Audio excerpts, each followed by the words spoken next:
A while back, I came across this TikTok from a woman named Elisa. Her username is Ms. Heaven on Earth.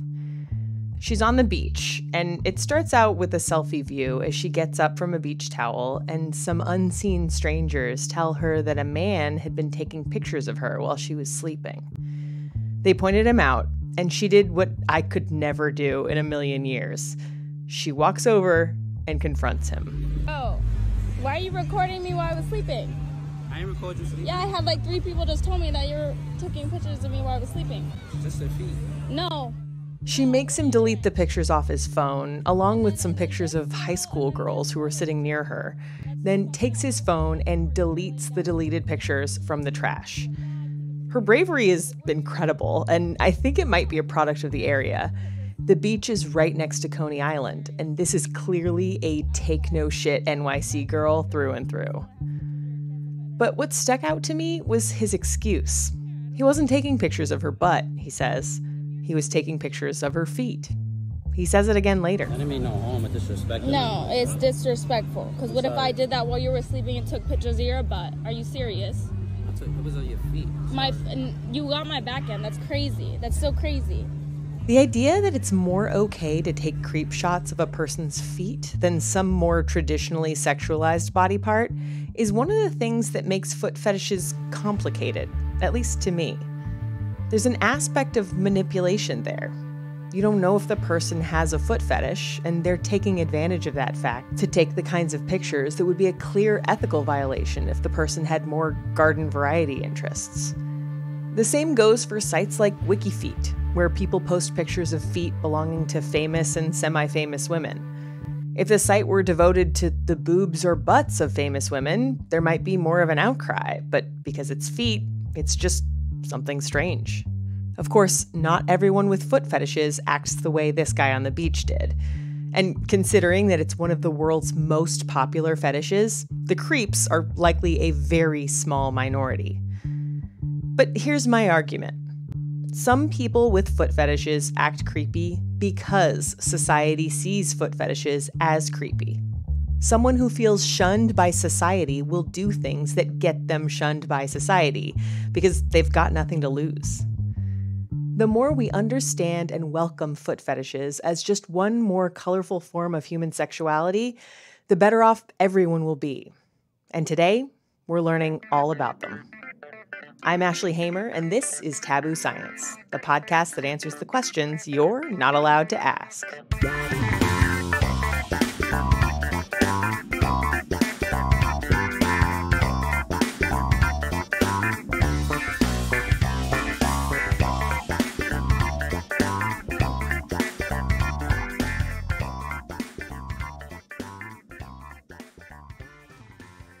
So, to start with the absolute basics, what is a fetish in the first place? A fetish is a type of kink, right? So if we use the term kink as kind of the umbrella term, that refers to any sexual interest that kind of falls outside of the mainstream. And a fetish would be a specific type of kink. That is Dr. Justin Lehmiller. I'm a social psychologist and research fellow at the Kinsey Institute.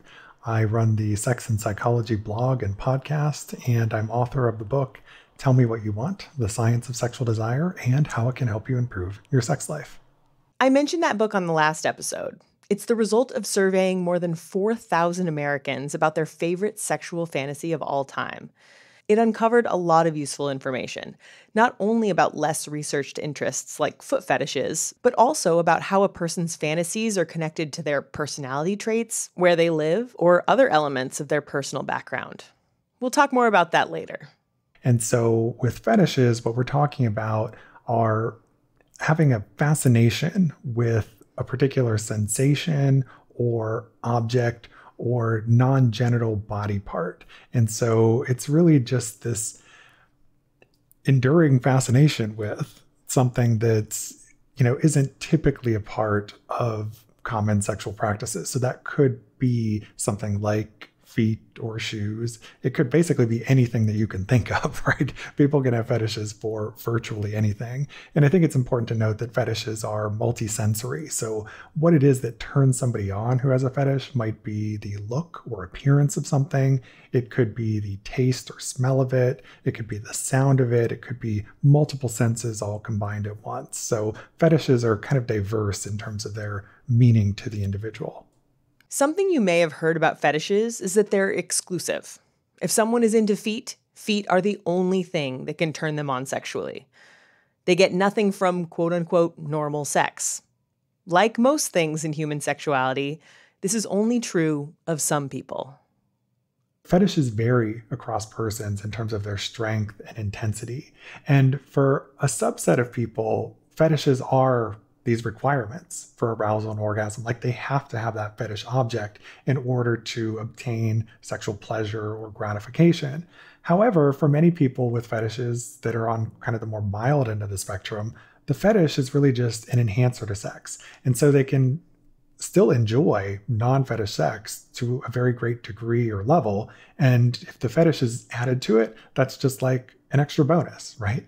So that's one of the things worth recognizing, is that there's a little bit more nuance to fetishes. They're not always these exclusive requirements. And sometimes, and actually I think more commonly, they just tend to be these enhancers to sex that people might just pursue on occasion or only with partners who might be interested in that.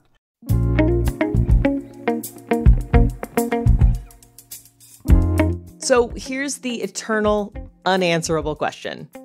Where do fetishes come from? There's not a simple answer, because I think two people could develop a fetish for the same thing, but they might develop it for different reasons. So I like to think of all sexual interests, whether they're fetishes or something else or another type of kink, let's say, they are biopsychosocial in nature. So there can be biological factors, for example, your hormone levels, that might play a role in terms of our general level of sexual interest and desire, and that can sort of shape what we do and how we behave sexually, and that can open the door to learning and developing different sexual interests if you're just more sexually active. Also, it depends on psychological factors, so your own unique personality traits. For example, I find that people who are very extroverted versus very introverted tend to develop pretty different sexual interests. Yeah. According to Dr. Lehmiller's research, introverts tend to develop kinkier sexual interests than extroverts. The stereotype of the freaky band geek or the sexy librarian, it's not too far from the truth. And then it also depends on our environment, the culture in which we're embedded, and our relationship circumstances, the things that we're exposed to, or the things that are considered to be taboo or deviant within our culture or society. So all of these factors can play a role in different ways in terms of developing something like a fetish. But I would say probably the single most common way that fetishes develop is that they're learned through experience. And they're things that we come to associate with sex and with sexual pleasure. So for example, if you had a sexual experience, particularly if it was early on, and let's say there was something like shoes or stockings involved in that, and this experience involved a very powerful, very intense orgasm, that can become a reinforcing variable, right? And so it can make us want to pursue that more in the future because we want to repeat or replicate that intense experience of pleasure that we had. So fetishes, I would say, are more often than not learned behaviors. In fact, scientists have given people fetishes in the lab multiple times. The most famous experiment on this was published in 1966 by a researcher named S. Rockman. He invited 3 straight male psychologist buddies into the lab, had them put on a device that measured blood flow to the penis, and started showing them pictures. He would show these men images of nude women, and for most heterosexual men, that's going to be arousing. And so when they see the images of the nude women, they're registering levels of genital arousal. And then following the images of the nude women, he would show them images of women's boots. And for people who don't already have a foot fetish, just seeing an image of ladies' boots probably isn't going to do a whole lot for them. So, in the beginning, they would see the images of the boots and they're not registering or showing much sexual arousal. But over time, when you present the image of the nude woman followed very closely by images of women's boots, what you see is that eventually the men start showing arousal to the boots alone, right? Because the boots are becoming associated with, they're becoming a cue for sexual arousal. Eventually, other researchers repeated the experiment with subtle tweaks. A researcher named M. McConaughey did it with geometric shapes. That experiment was with both straight and gay men, and it got basically the same result. And then, in 1999, researchers Joseph Plod and James Martini did the experiment again. And so in that study, they followed the same experimental design, except instead of showing images of boots, they showed images of a jar of pennies, which, is probably a highly unarousing stimulus for most people, unless you're like really into money. But, what they found the same pattern of associations there was that over time, participants in that study started to show arousal to that image of a jar of pennies because it had become this learned cue for sexual arousal. I was curious about this, and maybe you are too. Did the men then leave the lab with a lifelong fetish for pennies? No. Thankfully, this experiment, and all experiments like it, included an extinction trial where they showed the conditioned stimulus, in this case, the jar of pennies, a bunch of times without the sexy images until the volunteers didn't get aroused anymore. Close one.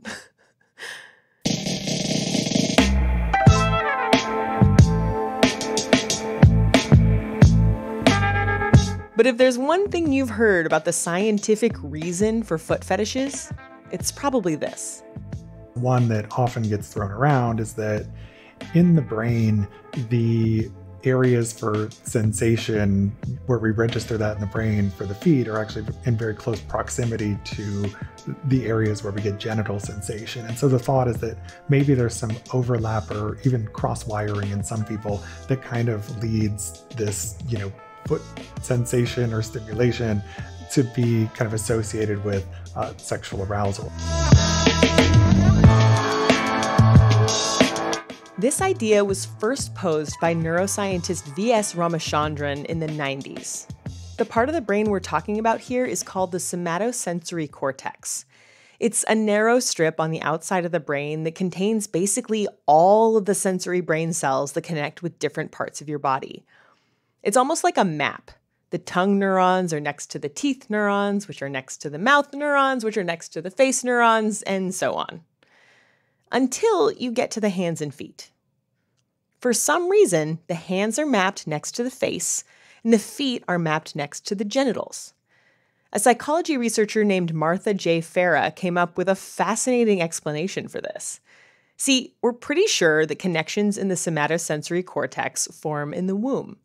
When we're all balled up in the fetal position, our hands are closest to our face and our feet are closest to our genitals. All that touching we do with our hands on our face and our feet on our genitals creates a lifelong change in the brain that associates those body parts with one another. Cool, right? So the idea is that the foot neurons being so close to the genital neurons might cause some crosstalk, leading to foot fetishes. But I see one problem with this. It's about sensation, not attraction. It might explain why someone gets off on having their feet touched, but it doesn't explain why people are attracted to someone else's feet. Dr. Lehmiller also doesn't totally buy it. I think it falls in the category of, hey, there could potentially be something to it, but it feels like it might be too easy or too simple of an explanation. And I think when we're trying to understand the origins of where sexual interests come from, people tend to be very easily seduced by simple explanations, especially if you can throw like the brain into it in some way. Desire is an art, not a science. I mean, I think it's worthwhile to apply all kinds of science to sexuality for sure. But when it comes to really understanding why are people into that, there's never going to be just one answer that applies to everyone or even applies to just one person. It can change throughout the day. It can change throughout a monthly cycle. It can change throughout your lifetime. It can change in different dynamics. It can be different in your solo sex life, masturbation fantasies in your head versus what you like to do with people.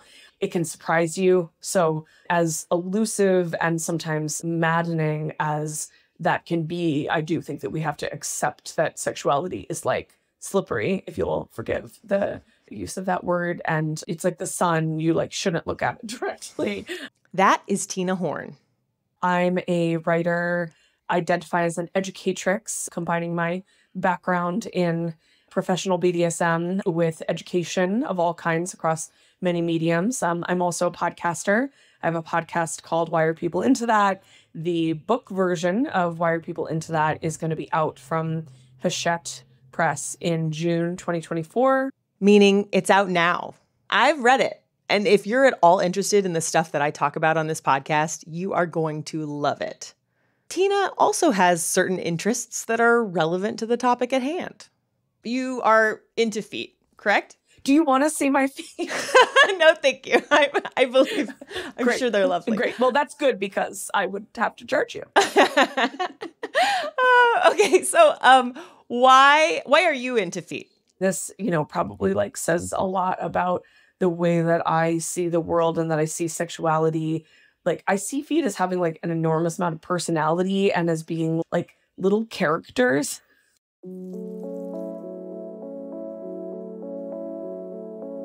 Sounds creepy, like a creepy puppet, but I see feet as like little microcosms of the people that they're attached to. And when I am into a person erotically, I just become so like obsessed with and curious about their body. And I'm absolutely curious about their butts. And I'm absolutely curious about their genitals. And I'm absolutely curious about their tits and their nipples.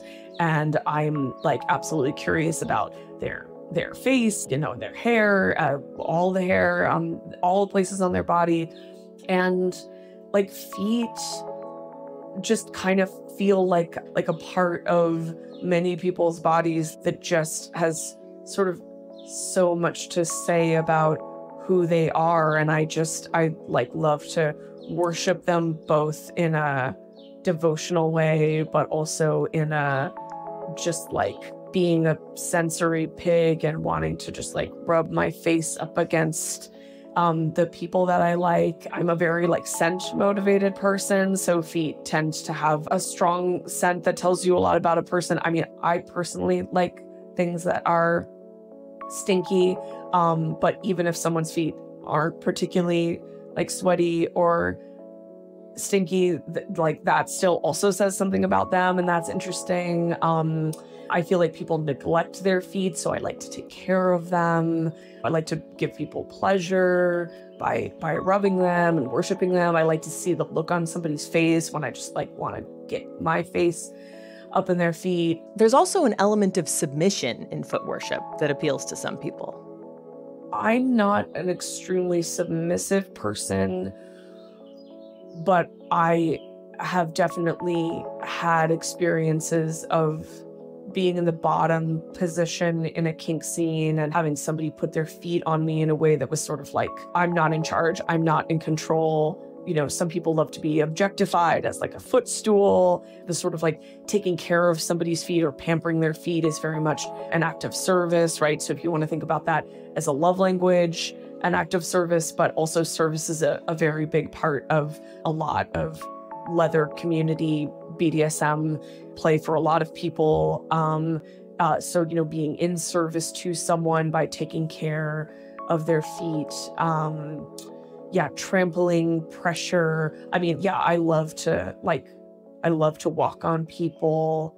So what's so funny about this very detailed explanation of why you're into it is I feel like it doesn't line up with a lot of people's conception of a foot fetish, which is people looking at foot pics online, paying for foot pics. There's wiki feet, but it doesn't sound like foot pictures are at all part of your thing. They're attached to the person that you're into.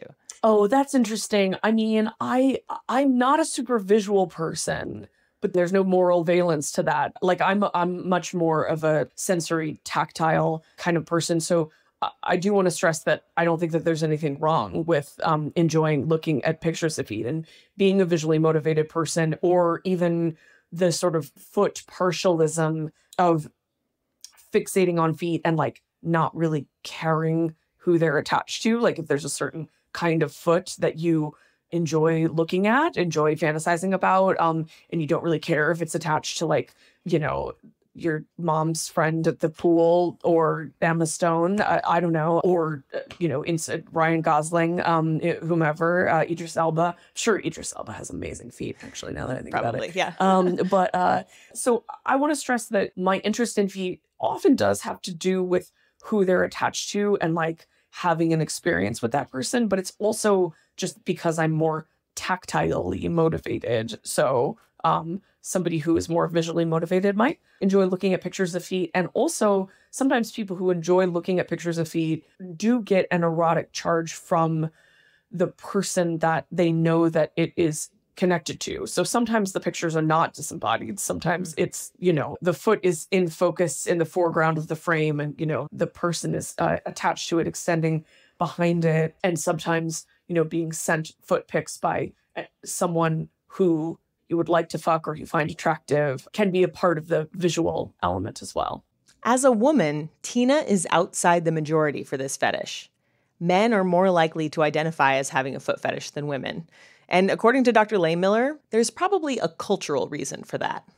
So if you think, for example, about the way that feet, and in particular women's feet, are often depicted in the media and in advertising and in popular culture, feet are very sexualized, in a lot of ads and in a lot of movies and TV shows.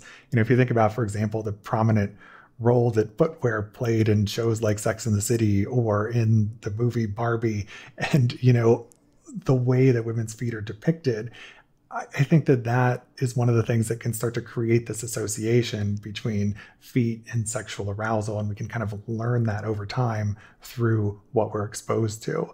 But men's feet don't get that kind of media treatment.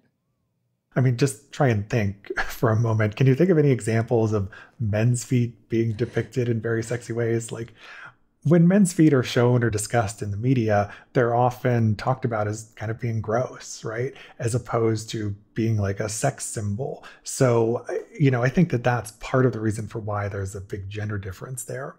If I'm remembering my data correctly, I think gay men were actually even more likely to have foot fetishes than heterosexual men, which is interesting in light of, what I just said about sort of the cultural explanation, because men's feet don't tend to be kind of sexualized in the media in the same way. So there's something interesting going on with gay and bisexual men where feet really seem to be a pretty prominent fetish in particular in that community.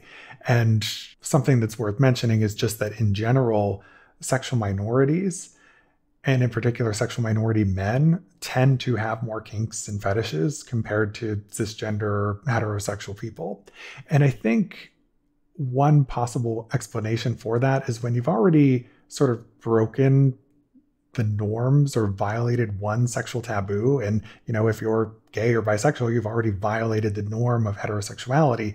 I think that kind of opens the door to exploring your sexuality more fully, because it becomes less costly to violate other taboos once you've already violated a big one, like the norm of heterosexuality. So I think that could potentially be at play in terms of why gay and bi men tend to have more foot fetishes than heterosexual men. In my interviews, the same point has been made about trans people tending to be kinkier than the general population. They've already violated a huge gender norm, so why not explore what other norms are worth violating?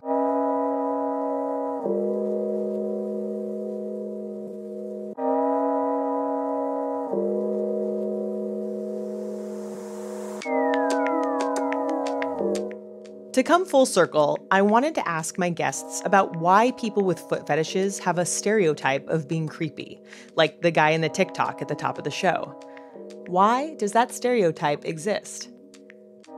Tina and Dr. Lehmiller both said the same thing. I think that we think that people who like feet are creepy because mental health institutions have been defining, partialism, like an interest in a part of the body that is not a primary or secondary sexual characteristic that we've decided is like normal to be sexually interested in. Mental health institutions have defined that as a sickness for a very long time. So I don't think there's truth to the idea that people who have fetishes, whether they're for feet or something else, are necessarily or more likely to be sexual deviants who are going to go out and, commit sex crimes or engage in sexual harassment or things like that. Like, I'm not aware of any data or evidence to support that idea. But I think where this comes from is that there's long been a stigma, not just against foot fetishes, but about all fetishes and all kinks, especially anything BDSM related, because historically in the DSM, which is the psychiatry Bible, fetishes and sadomasochism have been classified as paraphilias, which refers to an unusual sexual interest, and they were considered to be disorders that were in need of treatment. And it wasn't really until the early 2010s when the DSM for the first time made a distinction between having a paraphilia, so having an unusual sexual interest, versus having a paraphilic disorder, which is having an unusual interest that either causes distress to the individual or is causing harm to someone else, because maybe it's, let's say, being engaged in non-consensually. So it's very, very recent as a phenomenon for psychiatry and psychology to have really tried to kind of destigmatize unusual sexual interests. And so it's kind of hard to fight that long-standing baggage of people associating fetish and kink and S&M with disorder, right? The field no longer considers these things to be disorders today, unless, they're causing distress or harm. But I think that nuance is kind of lost on a lot of folks. Like, where do our ideas about sexuality come from? I ask in Wired People Into That, a cultural investigation of kink. And, some of it is the moral imperialism of powerful churches and religions. Some of it is certainly the law. So I think that the result of that, I know that the result of that is that people who, in coming into their sexual understanding in adolescence and young adulthood, when they realize that they're turned on by something that they are seeing messages makes them creepy, then it becomes this like self-fulfilling prophecy or this like feedback loop where then people feel bad, and then that like tamping down of shame can contribute to maladaptive behavior, like seeking out images of people's feet on the internet without their consent, or staring at people's feet in sandals without their consent because they feel like they can't say to a partner, I would love to touch your feet. I would love your feet in my mouth. Whereas I think that people having their first sexual experiences, don't feel like they need to have a conversation before they put somebody's tits in their mouth or somebody's genitals in their mouth, or kiss their neck or kiss down their legs, right? It's all a body, it's all bodies. And the meaning that we place on different parts of bodies comes from all kinds of places. So what do I think is the solution to this is read my book, read other books. I'm fine with people reading other books. That's cool. That's cool. Talking about your sexual fantasies and interests with your platonic friends, normalizing that, and talk to your partner, and also practice being a good listener for, ask your partner what they're interested in. Because we always say, talk to your partner about your interests, but like, talk to your partner about your interests only goes so far if your partner is not being a good and compassionate listener, and also not then asking questions. But talking to your partner can be easier or harder depending on the intensity of your fetish. When we start talking about things like, how do you make relationships work when, say, one partner has a kink or fetish and the other partner doesn't share that? Well, it's important to understand that nuance. So is the kink or fetish a requirement for the individual, or is it just an enhancer? Because if it's just an enhancer, it makes it a lot easier to find other ways that you can connect and find common ground sexually. But when one partner has one of these exclusive or requirement level kinks or fetishes, and the other partner doesn't share that interest at all, it's not a bonus or enhancer for them, that's where you start to run into tension and conflict, and it can become very hard to make a sexual or romantic relationship work, because sometimes the sexual disparity is just too wide to be able to find common ground. In those cases, Dr. Lehmiller has a couple of suggestions. One is that you could open the relationship, because then they can practice their kink or fetish sexual activities with someone outside of their primary relationship, and they can have vanilla sex with their primary partner. Now, open relationships don't work for everybody. It's not, a simple solution to just say, well, if you have different sexual interests, just open up and that'll solve all your problems. No, Right. It doesn't quite work that way. It's not that simple, and non-monogamy isn't for everyone. Option 2 is just to have vanilla sex with your partner and use pornography and masturbation to fulfill that need. Now, sometimes that works, sometimes it doesn't, because like I said, sometimes the fetish interest is this exclusive requirement. And so they might not be able to find a way to engage with their partner or find common ground. And sometimes the answer, and I know people don't like to hear it, but sometimes the answer is actually breakup and finding a partner who is more sexually compatible with you. So it is not always possible to bridge the divide, but there are lots of things you can try first before you get to that phase of realizing, all right, we're at an impasse, and if sex is important to both of us, breakup might be the only option, because we need to find partners who are more compatible with our own interests. In the end, though, a foot fetish, just like any other kind of fetish or kink, is just another form of human diversity.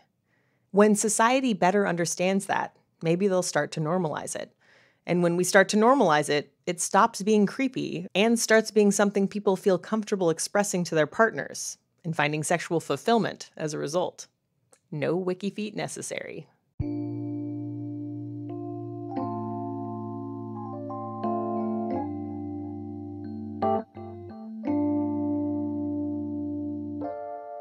There's that expression, there's no accounting for taste. And I hope that people will learn to see someone who likes feet as just someone who has a taste for feet, and that doesn't mean it's to the exclusion of an interest in anything else sexually. I think that when we start to learn, do I prefer Beatles or Stones, or do I prefer hot coffee or cold brew? How do you like your, how much cream do you want in there? How much sugar do you want in there? I think that we start to identify, as a cream and sugar person, or as a half calf, foam person. And I hope that people can learn to see sexual tastes in that way, because I think that unlocks something for people, or they don't see it as something totally separate from other kinds of human experiences that are connected to cerebral thought and deep emotion, and probably a lot of psychology, and a lot of nature and nurture, and also as something that can change throughout our lifetimes, and as something that people can then create community and organize around, and find compatibility around.